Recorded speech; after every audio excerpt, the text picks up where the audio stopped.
Joining me is a Thank you. fabulous actor who's on a roll, hitting the Saan ki Aankh at the box office, taking badla from her detractors with a resounding figurative thappad.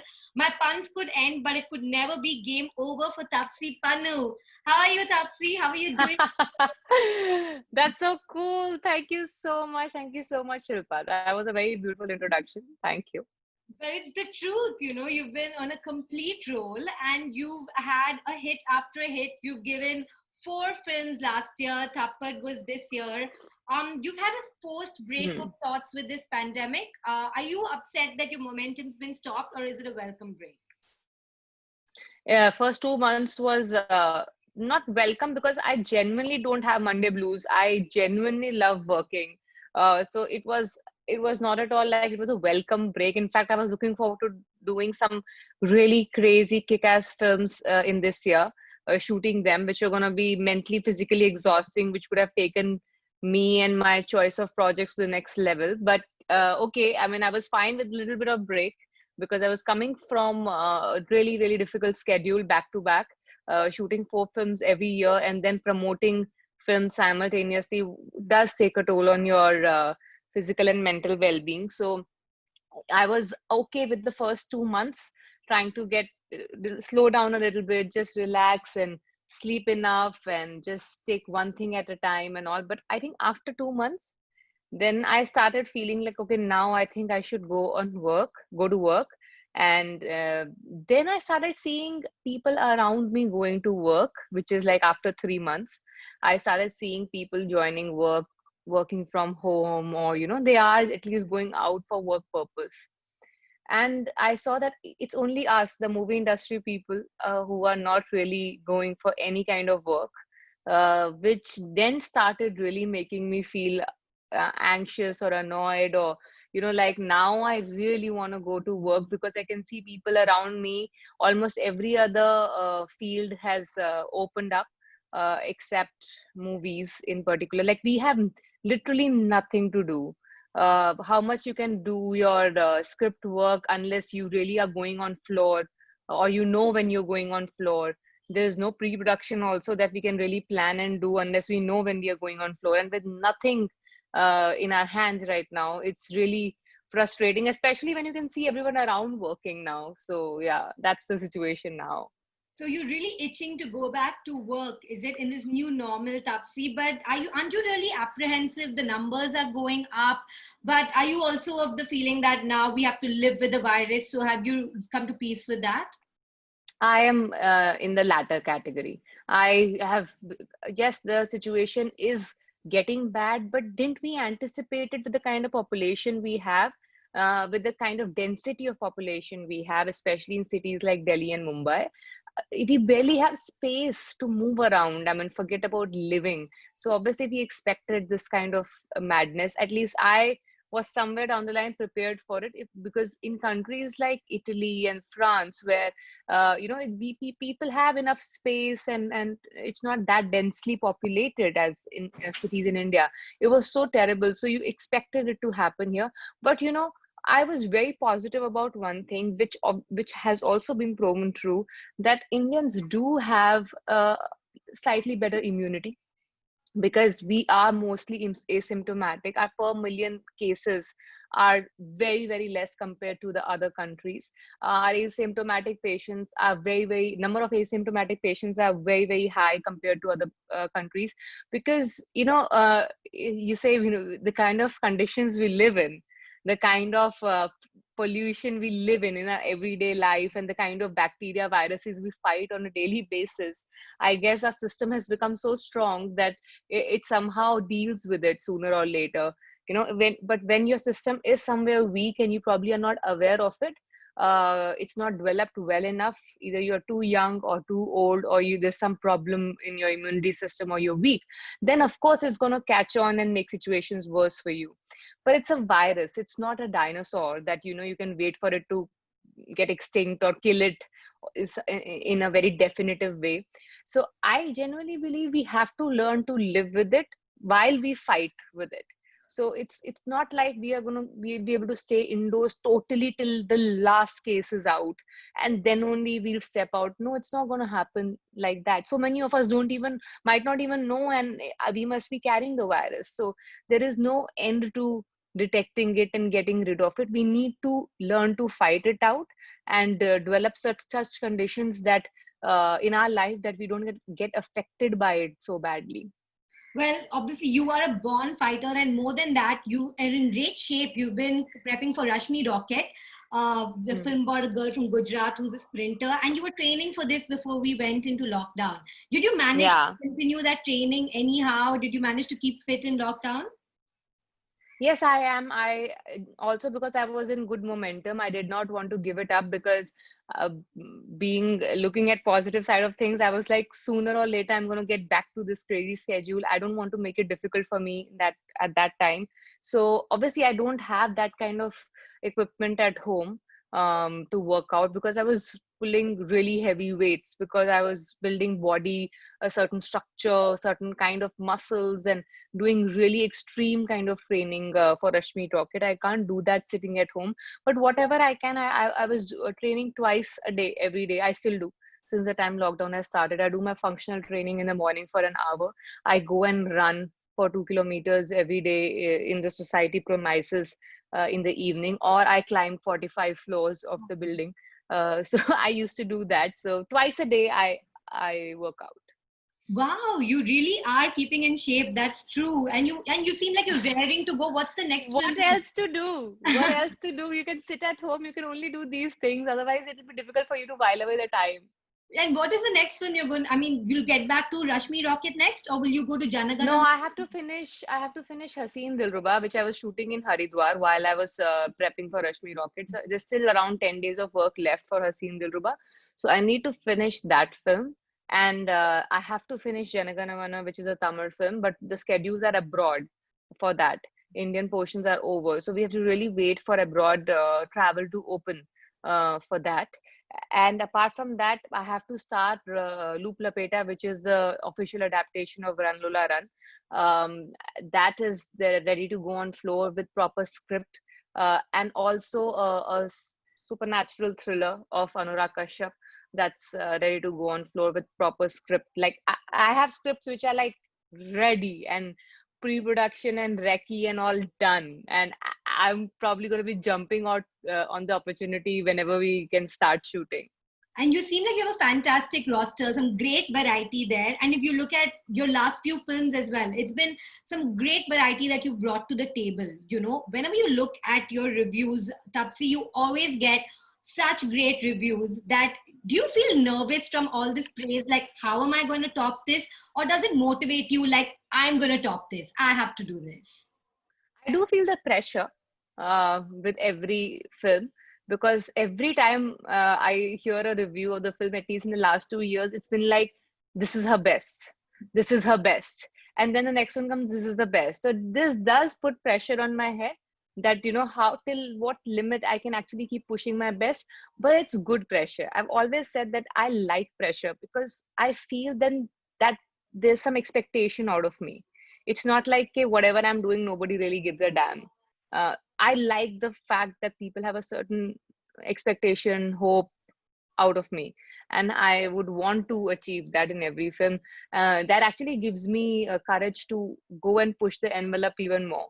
So that's why it's good. I like that pressure on me, and I like reading all of that, because then it gives me confidence I'm going in the right direction. Like you juggle so many varieties of roles with ease, right? You play a doting housewife in Thappad so easily, and then you manage to play this really spooked out girl in Game Over, and then in Badla, you play an assertive woman. Is there any role that you know right now that you're not prepared for? Is there any genre that you're like, okay, that I will attempt after a few more films? Is there anything like that, or are you ready to give anything a shot? No, I would, if I get the opportunity, I never say no to a good opportunity. If I wouldn't have been a person who is always ready to for every new opportunity, I wouldn't have been here, because this was not a career planned by me, or I never wanted to be an actor. An opportunity came and I said, oh, okay, let's try. and hence I'm here. So I will be ready for it whenever it comes. But if you ask me that one film, but one role or one kind of project that I don't see happening anytime soon, but I would really want it to happen because I want to put myself into it, is to be a superhero, Avengers especially. If I really hope that there should be a Indian female superhero in Avengers. It will be really interesting to watch. As it is, you don't have many female superheroes in Avengers. They're mostly men. So I would really like to be one of them. Like I, in the primary ones, you only see Captain Marvel and Black Widow. So I would really want to be a part of that It would be universe. great to see you in that. Now, Priyanka Chopra is in Matrix 4. So, just a few more steps for Tapsi to get into Avengers. I think it could Well, yeah, happen. I'm glad if it's making way. She's a rock star, and I really hope it paves way for a lot many more of, I mean, many actresses or actors for that matter from here to go there. You know, you have paved your own way in Bollywood, so as to speak, the Hindi film industry. When you came in with a South heroine tag, and you managed Hmm. to kind of shake that off. Hmm. But do your struggles still continue, or now are you accepted as an insider, or do you still see yourself as an outsider? No, you'll never be an insider because that's okay. It's a way of categorizing people who've come from a filmy background or not a filmy background. And I don't see it as a taboo at all. I never saw it as a taboo. Um, In fact, I always said it's actually my strength and my biggest weapon that I'm from outside because uh, I have the highest relatability factor with my audience. When I say something, do something, portray a role, it will be really real because I have lived a regular average Indian woman's life. So I know certain emotions that probably a lot of star kids wouldn't have experienced. So that really helps me. I have been that audience who's really thought about, "Okay, is do I have enough money to spend on this ticket and will it be worth it or no?" That that stress of you have this much only money to spend, and will this be worth or no? So this trailer looks nice, this doesn't look nice, this actor is worth spending money on, this is not. All these thoughts I've gone through, so I know how it is, or what I should deliver. So that really gives me an edge, I think, to be an outsider. Plus I always say the view is best from the outside. I love that. And you spoke about the relatability factor, and that's true. You keep it so real on social media. In this age of perfectly airbrushed pictures, you somehow manage to show like your natural side. But is there pressure on you Hmm. also to look a certain way on Instagram or at the airport? I think I entered social media when it was like, I remember having being the very first few people out of my friends group and all to discover these social media profiles and have an account on it, because not for pressure. I am an extrovert person. I like to use my social media myself. I don't let any agency operate my social media. It's me who operates all my social media accounts. And I that's why I have my name Tapsi. That's all. People like, how did you even get your handle so easily without any number or any kind of other things? I said, because I was probably one of the first few in the beginning to get it, because I was excited about it. So, and it was not under pressure. And I see a lot of people putting up whatever, those fancy images. Now my logic with social media has always been that they already see very airbrushed, beautiful looking pictures or videos of mine and footage of mine in movies, in magazines, in all these things that I do for my work. Now the social media should be a reflection of who I am in as a real person. So I'm going to exploit the social media to convey what Tapsi in real is like. Obviously it will have things related to my films when it releases, because that's also a part of Tapsi's life. It's not a part from my life. So whenever my film releases, you'll see a lot about my films also, but whenever I want, I will see a lot of my personal life things also there. Because it's you're going to connect to the real Tapsi there, and for film Tapsi you have all the things outside to connect to.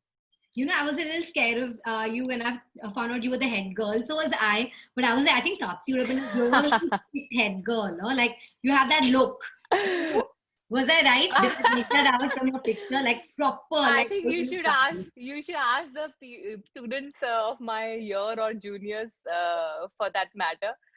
It's quite strange. I don't know. Many people don't know that me and Vani are from the same school.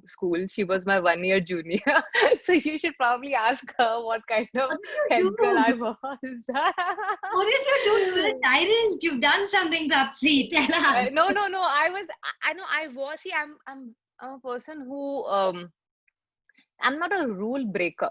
Let's just, I might be looked at, given a lot of awards of a rule breaker and this.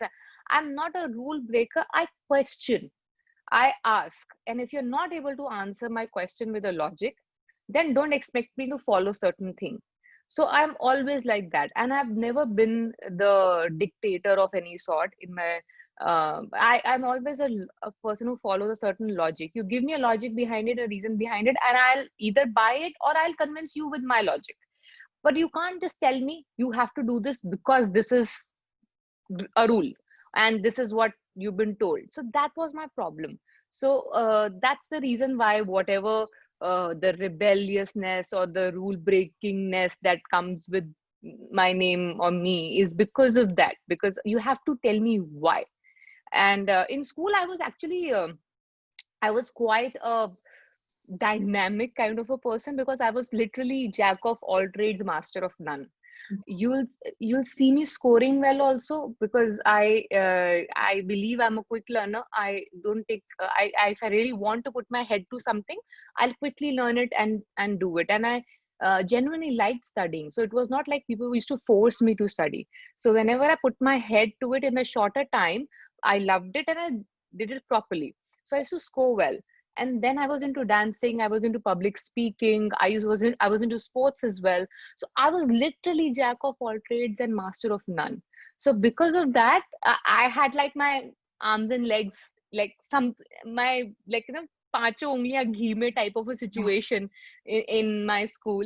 So that ways people were like, she's literally everywhere. You turn and do something, she's in that thing also. You do something else, she's in that thing also. So I was literally omnipresent in my school. I think nothing has That's how I changed. was. You're omnipresent at the movies also. Look at how many films you do in all sorts of films. Nothing has changed. And speaking of I sports, think in I Rashmi Rocket, your coach has said that exercises that require 15 sessions, you finish those in 5. So clearly your sports foundation is quite strong. I think it's also got, of course, I've always been clear about that. I loved playing sports. I've always been a sports fan. But I think it's also got to do with your mental focus, or, your willpower.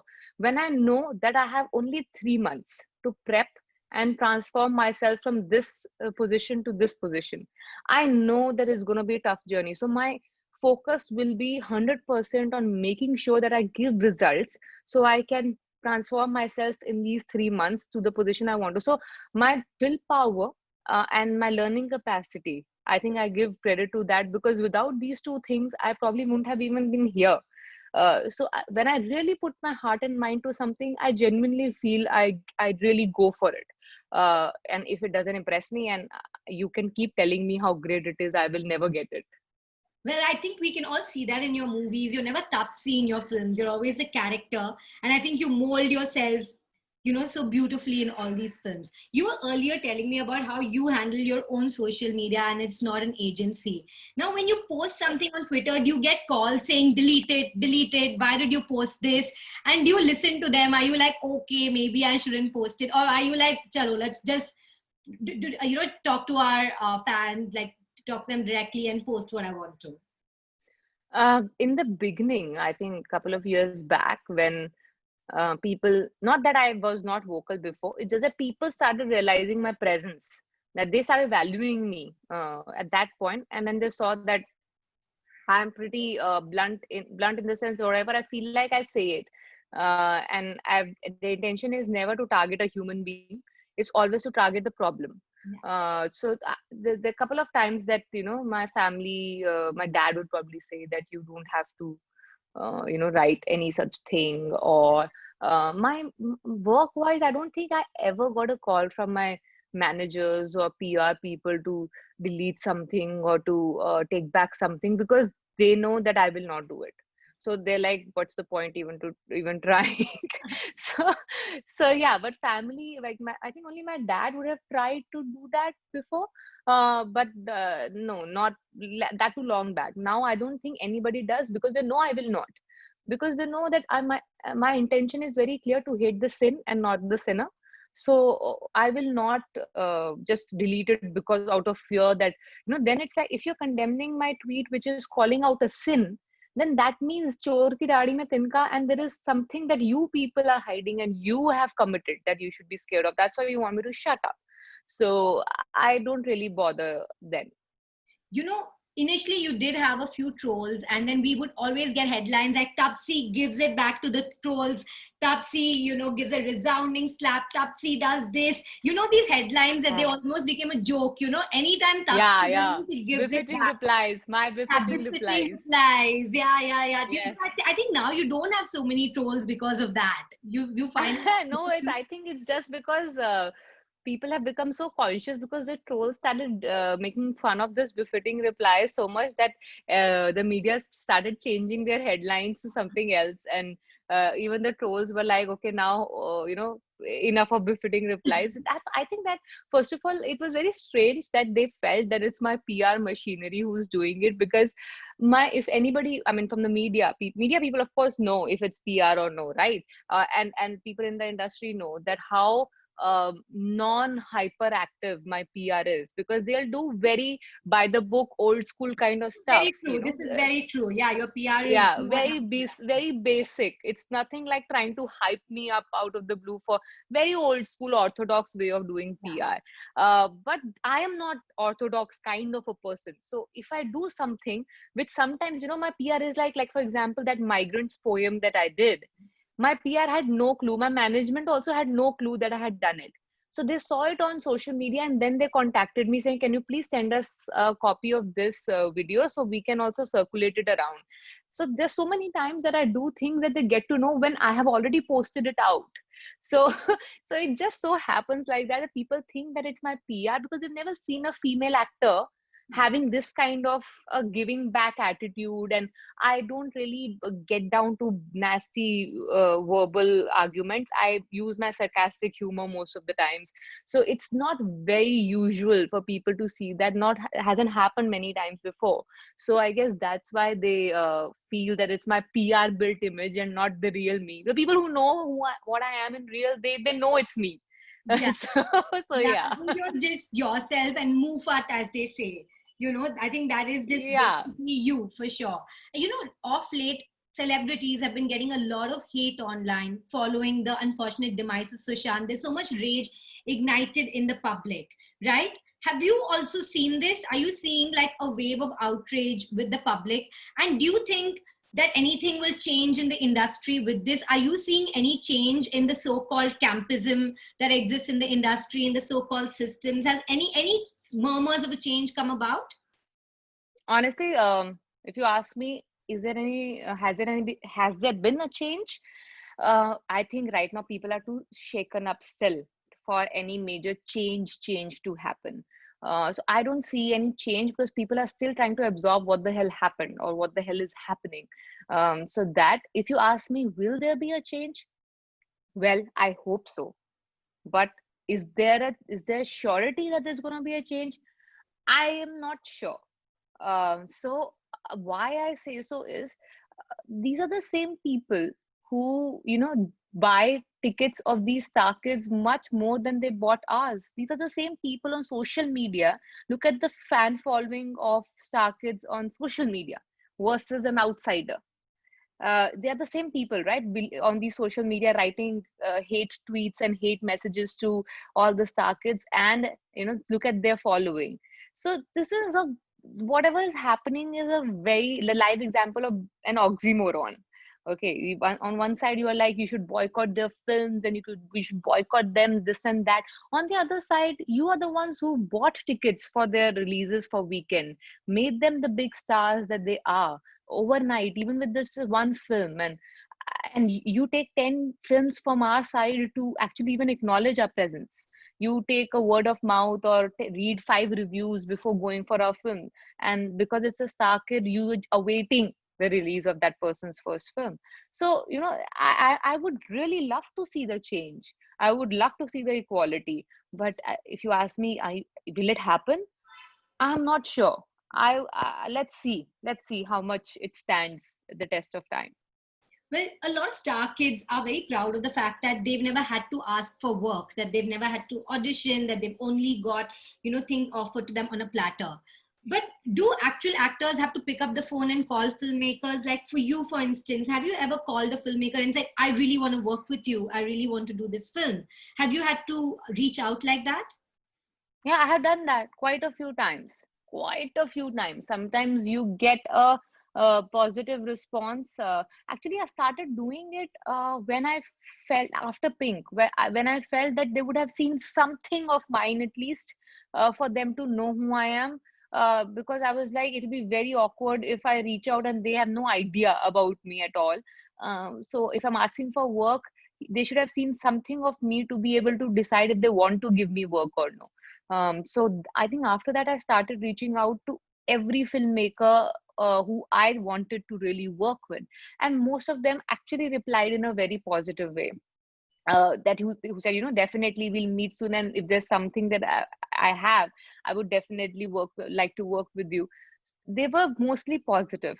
But has any of it really materialized till now? No, it hasn't. But it's not like I have a grudge against it or anything. I still feel that I don't feel that I become a smaller person by asking that if I would want to work with, because nobody else will pick up the call and make that call for me. I have to do it myself. So I might as well do it. So I did it, and I'm still doing it. There's so many times, even now, I pick up the phone, and I remember picking up a phone and telling a director that after seeing his film, that I really loved his work, and I'll be glad if we can work together. And maybe in the future we might end up working together. That is looking like it's possible now. But for how many outsiders it's actually possible, I really doubt, because I was lucky enough to have worked with these kind of directors I worked with, have the kind of films I've had, the success that I've had. So people do take me seriously. So I am probably one of the odd example, but the majority is still struggling to make their presence felt. So that's still an unequal platform.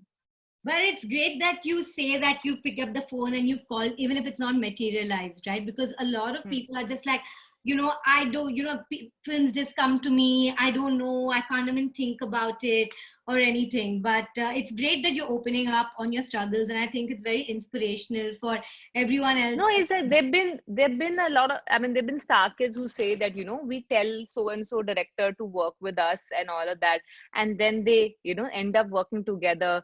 It's not, but I'm like, how many directors will even acknowledge our message or phone call, or even acknowledge and accept a meeting with us? You at least got that. And then obviously your persistence or whatever got you the role. But for us to even get through that phone call or a message or a meeting is a big struggle. So there is a difference. There'll always be a difference, but then it's your choice. Either you sit and blame and crib about it, and just because it's not going to it's not going out of our lives anytime soon. Nepotism is there in every industry. It's going to stay. So you can choose to sit and blame it for everything and just be bitter and bitter about it, or you can choose to fight it with success, which I prefer doing. Make the tables turn in such a way that they don't have an option but to acknowledge your presence. Well, So I prefer dealing with it. you've done a lot of films in the South. I've seen them, your Tamil films Hmm. as well. You were like really big in the South, still are. Do you notice any difference in the two industries? Do you think nepotism is more here in the Hindi film industry as compared to the South? No, it's I can't really compare that. uh, See, for example, with respect to girls, they welcome outside girls very warmly, from non-film families and from different states. They are very welcoming. But when it comes to guys, you'll see it mostly is dominated by relatives, Yeah, and from Star. sons of the producers, or so it's a mixed bag. Like how it is here, it is there also. It's a mixed thing. So it's not fair and square anywhere. Let's just say that. Right. You have to fight to make your mark everywhere. And I think you've done that. Thank you so much, Tapsi. It's been great chatting with you. Fantastic. I My think pleasure, Shilpa.